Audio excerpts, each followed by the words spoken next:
Vance says, good afternoon, gents. Good afternoon to you as well, Vance. I recently took on a new client in a very competitive field. Looking at the number one competitor in AHFEFs, I noticed that the site has 26,000 keywords. Where do they pull this data from? Does it help in rankings? And how do I load up my client's site? Lots more keywords. Thank you in advance. I'm not sure how AHFEFs pulls in their data because I'm not a user of it. I'm really not. I really never have been. I mean, I've used it a couple of times, but I prefer Majestic. I also use SEMrush. So I'm not sure. Where they're getting 26,000 keywords from. How do I load up my client sites with a lot more keywords? Well, here's the thing. I don't know that you want to load up your site. If you've got a lot of content on the site, then your site should be getting impressions, or your client site should be getting impressions for various keyword combinations, search queries, right? One of the best ways I think one of the best data tools that we have available to us guys is Search Console, right? I mean, I've been saying that for years. I've always, whenever I'm doing organic stuff, I've always used Search Console as a source of data because it's like, it's straight from the horse's mouth, so to speak, right? It's Google's data. And so what I like to do is go to performance, in Search Console, and then check the queries tab, and you can sort by page. You can all kinds of stuff. You can sort by, or you can select specific pages to where you're only seeing the queries that page has been given impressions for. You can do it site-wide or domain-wide, which is the default view.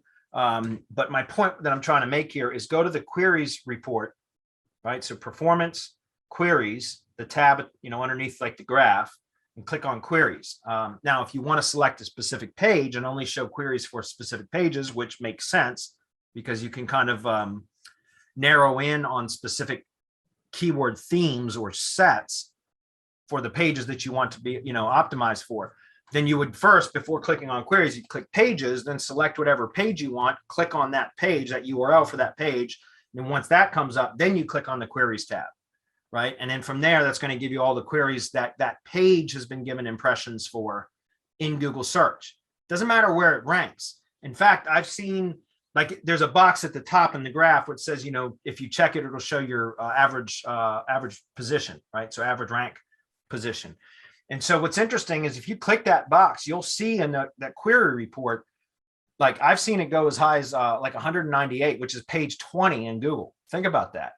So it's not like a lot of the keyword tools that only show keywords that appear in the top 100s. Like if a page is ranked in the top 100 results, so on the first 10 pages, a lot of keyword tools won't show any data beyond page 10.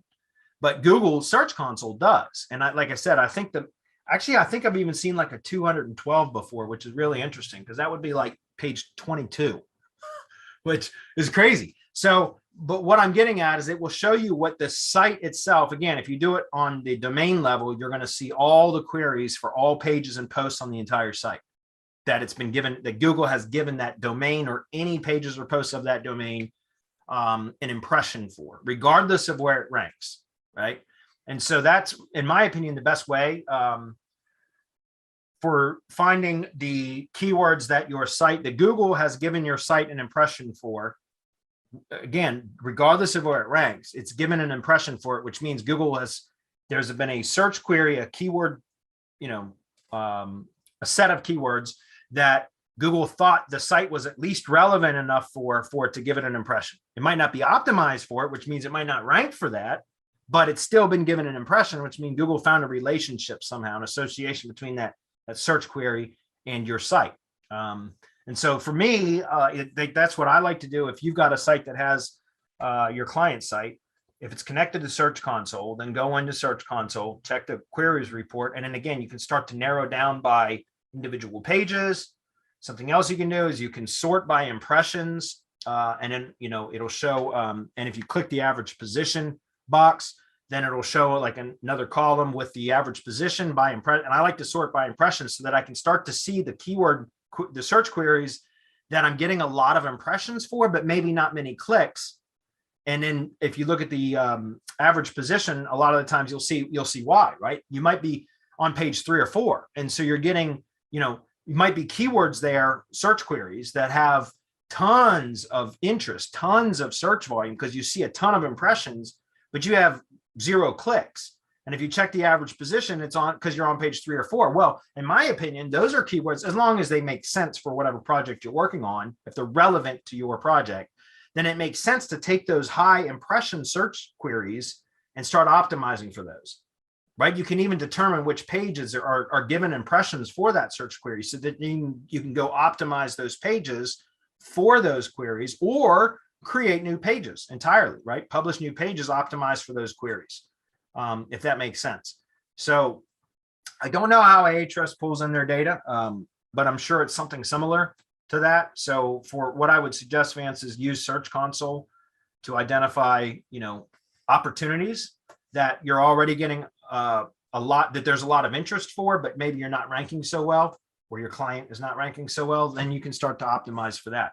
In fact, just last week, was it last week? Whenever. Yeah, I did a webinar for mastermind members in the Semantic Mastery Mastermind, and we were talking about tier 2 link building. And I love to use the Search Console query report to find my anchor text to use in link building for tier 2 links, right? So links that are tier 2 links to build links to my tier 1 assets, because those are the keywords, the search queries that people are actually searching for, right? In order for it to show in the search query report, Google users actually had to go type that search query in, or start typing it in, and then Google suggests it, and they hit the suggested search, right? Does that make sense? And so, in my opinion, like keyword research tools like Google Google Ads Keyword Planner, that's a Google Ads keyword tool, right? I mean, I still use it too to determine, kind of benchmark volume, monthly volume metrics and such, but they're just that. They're just indicators. They're not accurate numbers. So I like to use Search Console data for more specific keyword research for projects that are already in existence, right? So this might be a little bit off topic, but another, Vance, and I see you got a follow-up question, so I'll answer that in a moment. We were just talking about Magic Page stuff earlier, and mass page stuff, period. I'm using Magic Page plugin right now, but that is a fantastic tool, even if you don't plan on building out a bunch of Magic Page stuff, just for keyword discovery. If you're in a new niche, a new industry, or even perhaps in a new location, same industry, but perhaps in a new location, building one of those sites, even if it never ranks, like a Magic Page site, and just deploy the site and let it go out there, attach it to Search Console, which I know Mike Martin doesn't do, but I disagree with him on that, because I know that if you deploy a Magic Page site or a mass page site, and it starts to index, whether you rank it or not, you can use the data that Search Console will give back to you as, like, use those mass page sites as like a discovery tool, right? Because it will start to show you specifically the keywords that have all the keywords, all the search queries that the site is given impressions for. But then again, you can sort by impressions, and the keywords that have the highest impressions, or the search queries, I should say, that have the highest impressions, you can identify from those, like, which ones are the ones that you have commercial intent. For example, if, for me, I'm in a local industry, so I'm always targeting keywords with commercial intent. I don't really care about informational queries, at least not initially. Once the, informational queries are people that are just like looking for information. They're not ready to hire a tree service contractor yet. So I'm always looking for commercial keywords first. But once a project is matured a bit, then yeah, we'll start targeting via blog posts some more like more top of funnel stuff instead of bottom of funnel stuff. And again, Search Console is great for all of that. So using a tool like Magic Page plugin, or any sort of mass page creator that you can connect to Search Console, and then just deploy the site for discovery purposes only. Again, even if you never intend on ranking it, great. You can still get a shit ton of data from Search Console about the search queries in those areas that you're optimizing for, specifically that people are searching for, right? And now you've got real data from Google specifically telling you, okay, here's the keywords that are getting high volume. Out of those, certain ones are going to be more relevant to my project than others. Well, those are going to be the ones that I start targeting first with a more traditional site build, right? Or for a client site or whatever. So I would encourage you, Vance, even, possibly check that out. For a client, if you're doing client work, you could always deploy a site on just a, inexpensive domain, You don't have to spend a ton of time on design or anything else. It could be mostly text-based pages, but it's just to send it out there, connect it to Search Console, allow it to start indexing. It takes a few weeks, but then you'll start getting a lot of data back that you can then use that data to optimize for the projects that you're getting paid for. Does that make sense? So I don't know. I think Search Console is a wealth of information, guys. I really do. He says, thank you for that. Can I embed a live YouTube stream on a site? Client owns a tennis club and wants to show real-time play on the courts on the website. Thank you again. Yes, of course you can, Vance. You just get the embed code, just like you're watching on this page, right? You can embed the embed code for YouTube while you're doing a live stream. And yeah, you can do scheduled live streams as well. So, but yeah, absolutely you can do that. And typically, embedded live streams get a little bit more SEO love than just embedded videos do, if that makes sense. We did a test a few years ago with press releases where it was for a real estate office, actually. Michael Bowes used to work for them, actually. Anyway, where we scheduled a live stream and we embedded the YouTube code in the press release. We published a press release, and but we had the press release published schedule, we had it scheduled to publish about 30 minutes before the live stream was to occur, right? So it was kind of a simultaneous press release being published and then syndicated out to all of its pickup points, you know, the other news and media outlets that would republish that from that feed, that PR feed. Anyways, and then it had the YouTube embed code in it, and many of the sites that it would publish on would also publish to YouTube. Not all of them, some of them won't allow that, but many of them did.